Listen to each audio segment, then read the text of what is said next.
নমস্কার, কেমন আছো সকলে? তমন্নাস ব্লগ চ্যানেলের আরেকটি নতুন ব্লগে তোমাদের সকলকে স্বাগত জানাই। আজকে যে ভিডিওটা শুরু করছি, এখন আর সকাল নেই, এখন বাজছে 12টা। আজকে বেলা 12টার পর থেকে আমি ভিডিও করা শুরু করেছি। আর এখন রান্নাঘরে চলে এসেছি, মায়ের কাছে আছি। মা আর আমি মিলে ডিসকাশন হচ্ছিলো যে আজকে দুপুরবেলায় কি রান্না হবে সেটার জন্যই। কারণ বাড়িতে কিছু কিছু সবজি এমন আছে যেগুলো বাড়িতে আনা হয়, যেগুলো কিছুটা অর্ধেক ভাই খায় না, আবার অর্ধেক আমি খায় না।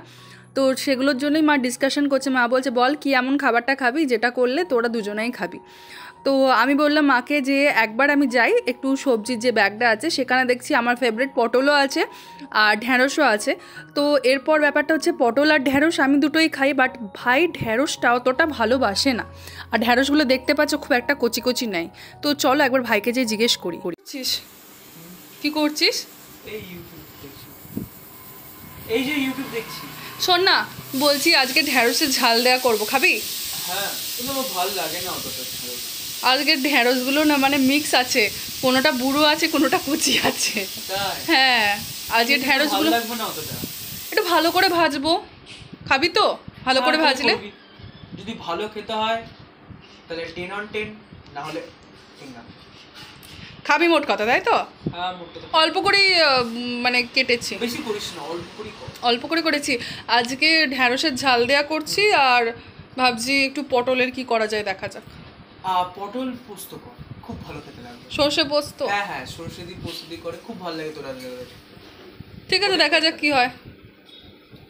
টাটা। দেখতেই পাচ্ছ ঢ্যাঁড়সগুলো আমি কেটে নিয়েছি আর এরপর তেলের মধ্যে দিয়ে দেবো, দিয়ে ভালো করে ভাজবো। তো চলো ভিডিওটা দেখতে থাকো। ঢ্যাঁড়সের ঝাল দেওয়া করবো, তার জন্য আমি তেল গরম হয়ে গেছে, সর্ষের তেল, আর একটু ভালো করে করতে হবে নাহলে ভাই খাবে না। তো এখানে শুকনো লঙ্কা আছে, দিয়ে দেবো। আর এরপর দিয়ে দেবো একটু তেজপাতা। তো তেজপাতাটাও দিয়ে দিলাম। আর এরপর দেবো একটু গোটা সাদা জিরে। এখানে এই যে দেখতে পাচ্ছ সাদা জিরেও নিয়ে নিয়েছি, তো দিয়ে দেবো, একটু অল্প পরিমাণেই দেবো। দেখতেই পাচ্ছ ঢ্যাঁড়সগুলো আছে আর ফ্লেমটাও আমি একটু কমিয়ে রেখেছি। এবার সমস্ত কিছু ঢ্যাঁড়সগুলো দিয়ে দিয়ে নেবো। এই মতো অবস্থায় আমরা চাইলেই নুন অ্যাড করতে পারি, কিন্তু এখন নুনটা অ্যাড করবো না, এটা হালকা আর একটু ভাজা ভাজা হতে দেবো।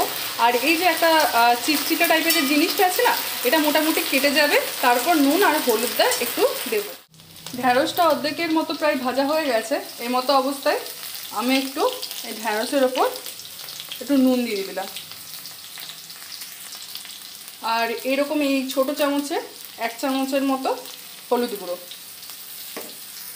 দেখতেই পাচ্ছ ঢ্যাঁড়সটা মোটামুটি অনেকটা ভাজা হয়ে গেছে। আর এরপর আমি একটু সর্ষে বাটা দিয়ে দিলাম, দিয়ে এটা একটু ভালো করে নাড়াচাড়া করার পর নামিয়ে নিলেই রেডি হয়ে যাবে আমাদের ঢ্যাঁড়সের ঝাল দেয়া।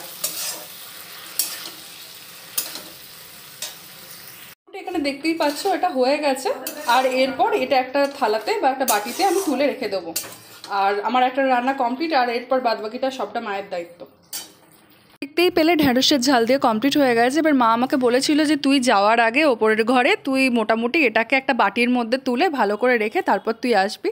তো যেরকম বলা সেরকম কাজ করার পর আমার আজকে আর দুপুরবেলার মানে ভিডিওটা আর করা হয়নি। খেয়ে দিয়ে ওঠার পর একদম রাত্রে তখন কটা বাজে, ওই 8:30 থেকে 9টার সময় দেখছি খুব ব্যঞ্জোর আওয়াজ আসছে। তো মাকে বললাম, মা কি যাচ্ছে বলো তো? মা বলছে, তুই জানিস না মা অলাইচুনি ঠাকুরের যে ভাসান আছে? আমি বললাম, ও হ্যাঁ, আমি তো ভুলে গেছিলাম।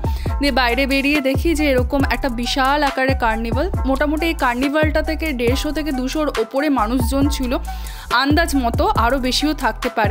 তো এখানে দেখতেই পাচ্ছ কিছুটা গ্রুপ মানে আগে আছে, আর একদম যেখানে ব্যঞ্জনগুলো বাজছে তার আগে আছে, আর কিছুটা পেছনের দিকে আছে। তো টোটালটাই দাঁড়িয়ে দাঁড়িয়ে দেখছিলাম। আমার তো এরকম কার্নিভাল পেরোলে আমার মতো আর কে কে এরকম দাঁড়িয়ে দাঁড়িয়ে দেখতে ভালোবাসো অবশ্যই কিন্তু কমেন্টের মাধ্যমে জানাবে। তো চলো ভিডিওটা দেখতে থাকো। আর ভিডিওটি ভালো লেগে থাকলে তোমরা তো জানো কি করতে হবে, লাইক করতে হবে, কমেন্ট করতে হবে, শেয়ার করতে হবে অ্যান্ড সাবস্ক্রাইব করতে হবে। তো চলো দেখতে থাকো।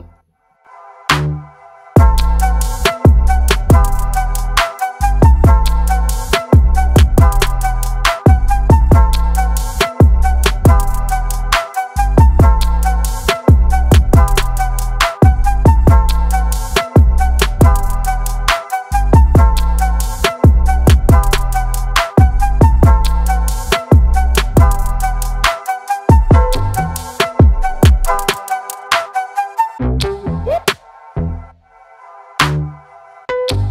দেখতেই পাচ্ছ কার্নিভাল প্রায় শেষের দিকে, আর এখানে এই যে মা অলাইচণ্ডীর মূর্তিটা রয়েছে, এখানে মায়ের সাথে জয়া বিজয়া রয়েছে, আর এই জায়গাতেও প্রায় বেশ অনেক সংখ্যক মানুষই এখানে ছিলেন।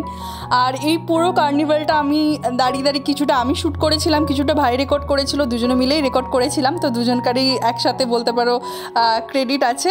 তো ভিডিওটা আজকে এখানেই শেষ করছি। ভিডিওটি তোমাদের যদি ভালো লেগে থাকে তাহলে কিন্তু অবশ্যই লাইক করবে, কমেন্ট করবে, শেয়ার করবে অ্যান্ড সাবস্ক্রাইব করবে। আমি চেষ্টা করছি ভিডিও আনার শুধুমাত্র তোমাদের জন্য। তো কেমন হলো সেটা অবশ্যই জানাবে। আর এই রকম কার্নিভালের ভিডিও বা এরকম রান্নার রিলেটেড ভিডিও, যেরকম আজকে ঢ্যাঁড়সের ধরো ঝাল দিয়াটা যেরকম দেখালাম, এরকম ভিডিও দেখতে কে কে চাইছো অবশ্যই কিন্তু কমেন্টের মাধ্যমে জানাবে। তো চলো আজকের মতো বাই, দেখা হচ্ছে পরবর্তী দিনে একটা নতুন ভিডিও নিয়ে। তো চলো।